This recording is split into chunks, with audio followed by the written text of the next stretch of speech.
بسم اللہ الرحمن الرحیم. خیبر پختونخوا میں تقریباً 9 ڈیولپمنٹ اتھارٹیز ہیں، جس میں مردان، کرک، کوہاٹ، ڈی آئی خان، بنو، سوابی، سوات. اور یہ جو ہے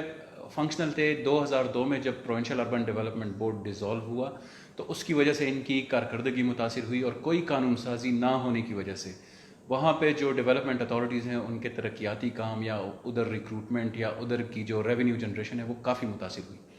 اس حوالے سے جب میں نے آفس ازیوم کیا تو وزیر اعلیٰ صاحب نے خصوصی ہدایات دی کہ اس قانون سازی کے اوپر عمل درآمد کرا دیا جائے، اور ساتھ ہی ساتھ جو سیاحتی علاقہ جات ہیں جس میں کالام اور دیگ، اس میں 2 نئی اتھارٹیز کا قیام عمل میں لایا جائے، کیونکہ وزیر اعظم صاحب نے اور وزیر اعلیٰ صاحب نے وہاں پہ اعلان کیا تھا.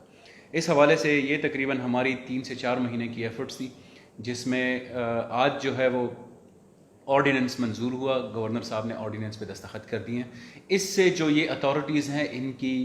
کارکردگی بہترین ہو جائے گی، ان کی سروس ڈیلیوری میں امپرومنٹ آئے گی، اور جو دو نئی اتھارٹیز بن رہی ہیں وہ بھی اس سے جو ہے وہ قیام عمل میں آ جائے گی. اس کا بنیادی مقصد یہ ہے کہ ان کی ریونیو جنریٹ ہو سکے، ان کی سروس ڈیلیوری بہترین ہو سکے، اور ساتھ ہی ساتھ ان کے جو ملازمین ہیں ان کی جو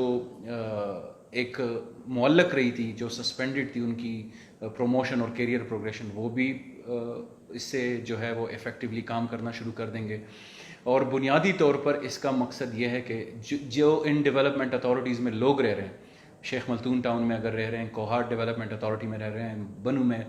ان کو بہترین سروسز ڈیلیوری ہو سکے. اور اب یہ پلان ہے، وزیر اعلیٰ صاحب نے خصوصی ہدایات کی ہے کہ ہم مزید ڈیولپمنٹ اتھارٹیز بنا سکے، تاکہ وزیر اعظم کا جو خواب ہے کہ ہم لوگوں کو سستی ہاؤسنگ سوسائٹیز پرووائڈ کر سکیں، وہ اس اتھارٹی کے تھرو عمل میں لائی جا سکیں گی.